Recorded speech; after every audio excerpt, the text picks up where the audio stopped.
ஒன்று மட்டும் செஞ்சுக்கிறேன். முடிச்சாச்சு.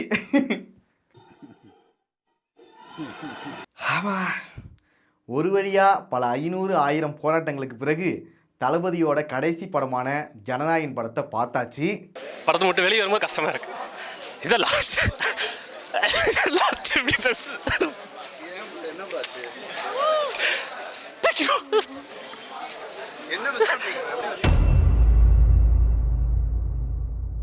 தளபதியோட கடைசி படமா இருந்தாலும் இது நல்லா இருக்கா நல்லா இல்லையா, அது மட்டும் இல்லாமல் இது ஃபேன்ஸ்க்கான படமா இல்லை எல்லாரும் பார்க்கக்கூடிய ஒரு நல்ல படமா அப்படிங்கிறதையும் பார்த்துடலாம். இந்த படத்தோட ஸ்டோரி என்னன்னா, தளபதியோட வளர்ப்பு மகளான மமிதா பைஜுவை ஆர்மியில சேர்க்கணும்னு அவங்களோட உண்மையான அப்பா ஆசைப்படுறாங்க. இந்த வருஷமாவது ஆர்மி அப்ளிகேஷன்ல ஒழுங்கா கையெழுத்து போடுமா. அவரோட ஆசையை தளபதி நிறைவேற்றணும்னு நினைக்கிறாரு. ஆனா மமிதா பைஜுக்கு ஃபியர் ஃபோபியா பிரச்சனை இருக்கு. அவங்க திடீர்னு அதிர்ச்சியில் ஏதாவது சத்தத்தை கேட்டாலோ பார்த்தாலோ பயந்துருவாங்க. அதே போல நம்ம நாட்டுக்குமே ஒரு அச்சுறுத்தல் வருது. அதையும் மமிதா பைஜோட பயத்தையும் போக்கி எப்படி நாட்டை காப்பாத்துறாரு அப்படிங்கிற இந்த படத்தோட கதையே. புலி மாதிரி வளர்க்கும். ஓகே, இப்போ வந்து ஜனநாயகம் படத்தில் யார் யார் நடிச்சிருக்காங்கன்னு பார்த்துலாம். விக்கிபீடியா போவோம். Madhan Gowri, C Joseph Vijay, Pooja Hegde, Bobby Deol, Mamitha Baiju தெரியும் உங்களுக்கு. நாளே நாளே நாளே என்று இன்றே இழகாதே நீ இன்றே இழகாதே நீ இன்றே இழகாதே. கௌதம் வாசுதேவ் மேனன், பிரகாஷ்ராஜ் நடிச்சிருக்காரா. அப்புறம் பிரியாமணி, நிறைய நடிச்சிருக்காரா. நாசர், சுனில், டிஜேனா நடிச்சிருக்காரு. எனக்கு ஒரு ஆசை, மெயினான கேரக்டர் ஒருத்தர் நடிச்சிருக்காரு. அவர் சொல்ல முடியல என்னால. படத்துல பார்த்தாலே ஒரு மிகப்பெரிய ட்விஸ்ட்னா அதான்டா, அவனை உயிர்த்தெழ முடியாத சிலுவையில அறையணும். ஃபர்ஸ்ட் பாசிட்டிவ் எல்லாத்தையும் பார்த்துடலாம். முதல் பாசிட்டிவா தளபதி விஜய் அவர்களோட ஸ்கிரீன் பிரசன்ஸ் தான் சொல்லுவேன். I am coming. அவரோட லுக்காக இருக்கட்டும், டான்ஸாக இருக்கட்டும், அப்புறம் வந்துட்டு ஃபைட்டாக இருக்கட்டும், எமோஷனல் சீனாக இருக்கட்டும், எல்லாத்தையுமே நல்லா நடிச்சிருக்காரு. அந்த எமோஷனல் சீன்ஸில் ரொம்ப ஓவர் டோஸ் ஆகாமல் கரெக்டான மீட்டரில் நடிச்சிருக்காரு. என்ன என் தலைவன் பாலையா அளவுக்கு இல்லை. ஐயாவும் நீங்களும் ஒன்னா? ஓ காட், என்னத்த சொல்ல. அப்படி இல்லை, வந்து நம்ம பாலையாக்குன்னு சில சிக்னேச்சர்ஸ் இருக்கு, அது இல்லை. நான் கூட பகவந்த் கேசரி படத்தை பார்த்துருக்கேன். ஆனா அதுல வர சீன்ஸ் எல்லாமே இதுல இருக்கு. அதுல வர டயலாக்ஸ் கூட இதுல இருக்கு. ஓ, நேத்து பார்த்திருந்தோம். நல்லா இருக்கீங்களா ஆண்டி? ஆனா விஜய் நான் பேசும்போது அது நல்லா இருக்கு, பாலையா பேசும்போது ஒரு மாதிரியா இருக்கும். ஆனா இவரு பேசும்போது இதுல பார்க்கும்போது நல்லா இருக்கு. என்னதான் பகவந்த் கேசரியா இருந்தாலும் நல்லாவே கிண்டிருக்காங்க. எப்படி இருந்தது சுக்லாஜி? அப்சல்யூட்லி டக்கர்னு தான் சொல்லணும். அடுத்த பாசிட்டிவ் என்னன்னா, இது ஒரு ரீமேக் படம் தான். பகவந்த் கேசரியோட ரீமேக் படம்னு எல்லாருக்குமே தெரியும். அதை கேட்கும் போது எல்லாருக்குமே ஒரு பயம் வந்துச்சு. எனக்குமே ரொம்ப பயமாக தான் இருந்துச்சு. ஆனால் தளபதியோட லாஸ்ட் படம் இது, இதில் வந்துட்டு நீங்கள் இந்த படத்தை தான் ரீமேக் பண்ணுமாடா அப்படிங்கிற ஒரு கேள்வி இருந்துச்சு. ஆனால் இவங்க என்ன பண்ணியிருக்காங்கன்னா, பகவந்த் கேசரி படத்தில் இருக்கிற ட்ரோல் மெட்டீரியல் சீன்ஸ் எல்லாத்தையும் ரிமூவ் பண்ணிட்டு இவங்க புதுசாக சில சீன்ஸ் ஆட் பண்ணியிருக்காங்க. அது வரைக்கும் சந்தோஷம்டா. சம்பவம் பண்றவனு கேள்விப்பட்டிருப்ப. நானும் சில சீன்ஸ்லாம் எதிர்பார்த்தேன், அதெல்லாம் இல்லை, ஃபுல்லாகவே ரிமூவ் பண்ணிட்டாங்க. அதுக்கு பதிலாக நம்ம ஆடியன்ஸ்க்கு ஏற்ற மாதிரி, நம்ம தமிழ் சினிமாக்கு ஏற்ற மாதிரி சில சீன்ஸை வச்சு பண்ணியிருக்காங்க. அது எல்லாமே நல்லாவே இருக்குது. அதுதான்டா இந்த படத்தோட பெரிய பாசிட்டிவே. ஜில் ஜில் ஜிகா ஜிகா மாசு பக்கா பக்கா. கொஞ்சம் சும்மாறா. அடுத்த பாசிட்டிவா இந்த படத்தோட ஃபைட் சீன்ஸை சொல்லலாம். ஃபைட் சீன்ஸை பொறுத்த வரைக்கும் எல்லாமே சூப்பராக இருந்துச்சு. இன்ட்ரோ ஃபைட்டாக இருக்கட்டும், இன்டர்வல் ஃபைட்டாக இருக்கட்டும். இன்டர்வல் ஃபைட்னா நீங்கள் மாசு தான். நார்மல் கெட்டப் அப்படியே போலீஸ் கெட்டப்பாக மாறும் பாருங்க. எனக்கு எப்படி தெரிஞ்சுன்னா, நார்மல் விஜய் வந்துட்டு அப்படியே பாலையா மாதிரி மாறின மாதிரி லைட்டாக ஃபீல் வரும். ஃபைட் சீனில் வந்துட்டு ரொம்ப ஓவராக பாலையா அளவுக்கு போகாமல் நல்லாவே பண்ணியிருக்காங்க, நல்லா இருந்துச்சு. அதே போல் கிளைமேக்ஸில் ஒரு ஃபைட் வரும். தளபதியும் மமிதா பைஜும் சேர்ந்து சண்டை போடுவாங்க. அதில் மமிதா பைஜோட ஃபைட் எல்லாமே பயங்கரமாக இருக்கும். ஆனால் ஒரே ஒரு டயலாக் ஒன்று சொல்லுவாங்க, ஜனநாயகத்தை மட்டும் இல்லைடா, எங்கள் ஜனநாயகனையும் எவனாலையும் அடிக்க முடியாதுடா. இந்த டயலாக் மட்டும் கொஞ்சம் தவிர்த்துருக்கலாம், மற்றபடி எல்லாமே சூப்பராக தான் இருந்துச்சு. அடுத்த பாசிட்டிவ் என்னன்னா, இந்த படத்தில் நிறைய எமோஷனல் சீன்ஸ் வந்து நல்லாவே ஒர்க் ஆகிருக்கும். அந்த சின்ன குழந்தை வந்து நான் உன்னோட அம்மாவாக இருக்கிறேன் அப்படின்னு சொல்கிறதா இருக்கட்டும், அதுக்கப்புறம் மமிதா பைஜுக்கும் தளபதிக்கும் நடக்கிற நிறைய எமோஷனல் சீன்ஸாக இருக்கட்டும், எல்லாமே நல்லாவே ஒர்க் அவுட் ஆகிருக்கும். என் பொண்ணை தொட சொன்னவன் யாரு?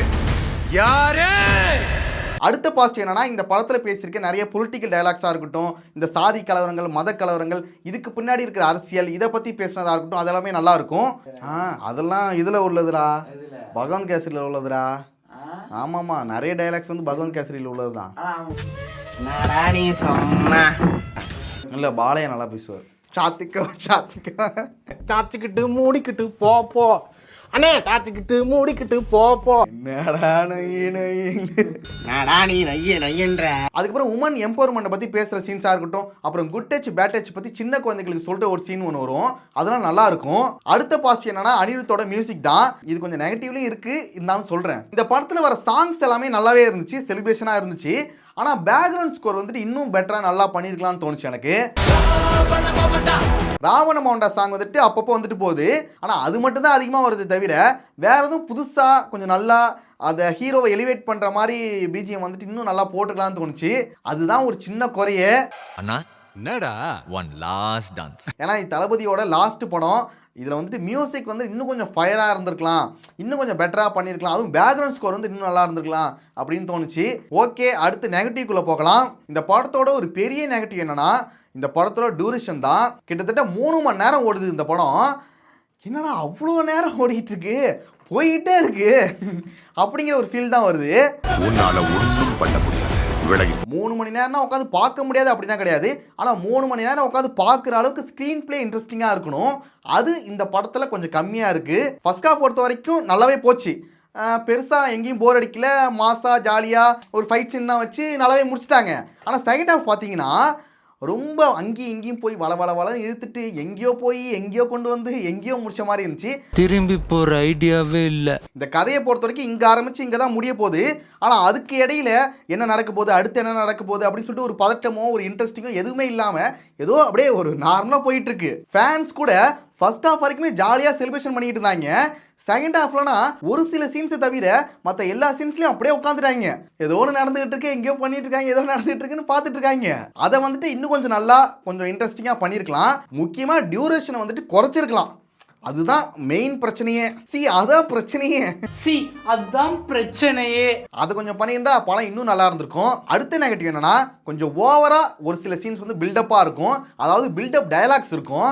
எல்லா கதையிலையும் பில்டப் கொடுக்கறதுக்கு ஒரு ஆள் இருக்கிற மாதிரி இந்த கதையிலையும் ஒருத்தர் இருக்கான். அந்த விபத்து அவரை ஞானோதயம் அடைய வச்சது. இந்த படத்தோட கதையை பில்டப்போட சொல்றதுக்காக நெல்கள் ரவி வராரு. இந்த டிக்கிலோனா படத்துல கூட கதை சொல்லுவாருல, அந்த மாதிரி தான் சொல்லிட்டு இருக்காரு. நல்ல வேளை நாங்க செவ்வாய் கிரகத்துக்கு குடி வந்துட்டோம். செவ்வாய் கிரகமா? அதை விடுங்க பாஸ், செவுத்த பார்த்து பேசிட்டு இருக்கான் பாருங்க. ஒரு சில பில்டப் டயலாக்ஸ் வந்து ஒர்க் அவுட் ஆனிச்சு, ஆனா ஒரு சிலது ரொம்ப ஓவரா இருந்துச்சு. அதுல ரெக்கார்டு வைக்கிறவனு கேள்விப்பட்டிருக்கியா? அடுத்த நெகட்டிவ் என்னன்னா இந்த படத்தோட கதைக்கு எதுக்கு ஆப்பிரிக்கா வரைக்கும் போனாங்கன்னே தெரியல. சிம்பிளா தமிழ்நாட்டிலே முடிச்சிருக்கலாம். அப்படி இல்லைன்னா பக்கத்து ஸ்டேட்டு அந்த லெவல்ல முடிச்சிருக்கலாம். ஆப்பிரிக்கா வரைக்கும் போய் அங்கேருந்து இங்கே வராரு, இங்கே வந்து ஒரு சிவில் வாரை கிரியேட் பண்ண போறாரு, அப்படி இப்படி நிறைய விஷயம் சொல்கிறாங்க. ஆனால் இந்த கதைக்கும் அதுக்கும் ரொம்ப இழுத்த மாதிரி தோணுச்சு. அதாவது ஹச் வினோத் மஞ்சு வாரியர்கிட்ட சொல்லுவார்ல, உங்களுக்கு வேற படம் வச்சுருக்கேன், இந்த படத்தில் வேணாம் அப்படின்னு. அதே தான், இதனால் வேறு படத்தில் வச்சுருக்கலாம், இந்த படத்துக்கு இது வேணாம். இந்த கதைக்கு வந்துட்டு அதுக்கும் ரொம்ப இது ஒட்டாத மாதிரி ஒரு ஃபீல் வந்துச்சு. சிம்பிளாக நம்ம தமிழ்நாட்டில் இருக்க அரசியல் இதை பற்றி பேசி இந்த படத்தை நல்லாவே பண்ணியிருக்கலாம். நல்லது பண்றேன்னு இதுக்குள்ள வராது, உன்னை காப்பாத்திக்கிட்டு ஓடி போயிடு. பட் பரவாயில்ல, ஆர்சி வார், இந்த ரோபோட் அப்படி இப்படி நிறைய விஷயம் காமிக்கிறாங்க. பட் ஆனால் அது வந்துட்டு இந்த படத்துக்கு சரியாக ஒர்க் அவுட் ஆகாத மாதிரி ஒரு ஃபீல் இருக்குது. ஓகே, அப்படி இப்படின்னு ஒரு சில குறைகள் இருந்தாலுமே இந்த படம் வந்துட்டு பார்க்கக்கூடிய ஒரு நல்ல படம் தான். முக்கியமாக ஃபேன்ஸுக்கு பிடிச்ச, ஃபேன்ஸுக்காகவே எடுக்கப்பட்ட ஒரு படம் தான் இந்த ஜனநாயகன். அதில் ஒரு சில நல்ல விஷயங்கள், இந்த பெண்களுக்கானது, அப்புறம் வந்துட்டு அரசியல் ரீதியாக சில விஷயங்கள் ஆட் பண்ணி ஒரு பேக்கேஜாக கொடுத்துருக்காங்க. நல்லது பண்றதுக்கு அரசியலுக்கு வாங்கடா, கொலை பண்றதுக்கு அரசியலுக்கு வரீங்க. அதே போல் ஃபேமிலி ஆடியன்ஸும் பார்க்கக்கூடிய ஒரு நல்ல படம் தான். ஏன்னா ஃபேமிலிக்கு ஏற்ற மாதிரி நிறைய சீன்ஸ்லாம் இந்த படத்தில் இருக்குது. ஆனால் என்ன, குழந்தைகள் தான் போய் பார்க்க முடியாது. இந்த படத்துக்கு வந்துட்டு ஏ சர்டிஃபிகேட் கொடுத்துருக்காங்க. மற்றபடி இந்த படத்தை ஒன் டைம் பார்க்கக்கூடிய ஒரு படம் தான். நான் சாதா மேன் தான் பேபி. என்ன, பூஜா ஹெக்டேவை தான் வேஸ்ட் பண்ணிட்டாங்க. வழக்கமான படங்களில் வர மாதிரி ஒரு ஹீரோயினாக வராங்க. ஹீரோ பக்கத்தில் இந்த மாதிரி ஒரு ஹீரோயின் இருந்தால் ஒரு எனர்ஜி கிடைக்குமா, அதுக்காக தான் வச்சுருக்காங்க. தளபதியோட லாஸ்ட் படம் வேற, நீங்கள் வந்து தேட்டரில் பார்க்கணும்னு ஆசைப்படுவீங்க. அதனால் பார்க்கணும்னு ஆசைப்பட்டீங்கன்னா போய் பாருங்கள். தளபதியோட லாஸ்ட் படங்கிறத விட மதன் கௌரியோட ஃபர்ஸ்ட் படம் அது மறந்துடாதீங்க. அப்படியா காமெடி அப்படி போடுங்க. காமெடி. அப்புறம் முக்கியமா இதுல வந்து ஒரு கேமியோ ஒன்று வரும். நான் கூட இந்த 3 டேரக்டர்ஸ் வருவாங்களே அந்த கேமியோ வந்துட்டு கொஞ்சம் நல்லா இருக்கும்னு நினைச்சிட்டு இருந்தேன். ஆனா எதிர்பார்க்காத ஒன்று நடக்கும். கிளைமேக்ஸ்ல வந்துட்டு ஒரு மத கலவரம் நடக்கிற மாதிரி ஒரு சீன் ஒன்று வரும். அதுல ஒரு ஆள் வருவாரு, அதை மட்டும் மிஸ் பண்ணாதீங்க. அப்சல்யூட்லி டக்குன்னு தான் சொல்லணும். இந்த படத்தை நீங்களும் பார்த்துருந்தீங்கன்னா உங்களுக்கு என்ன தோணுச்சு அப்படிங்கிறத கமெண்ட்ஸை சொல்லுங்க. நெக்ஸ்ட் ஒரு வீடியோல பார்க்கலாம்.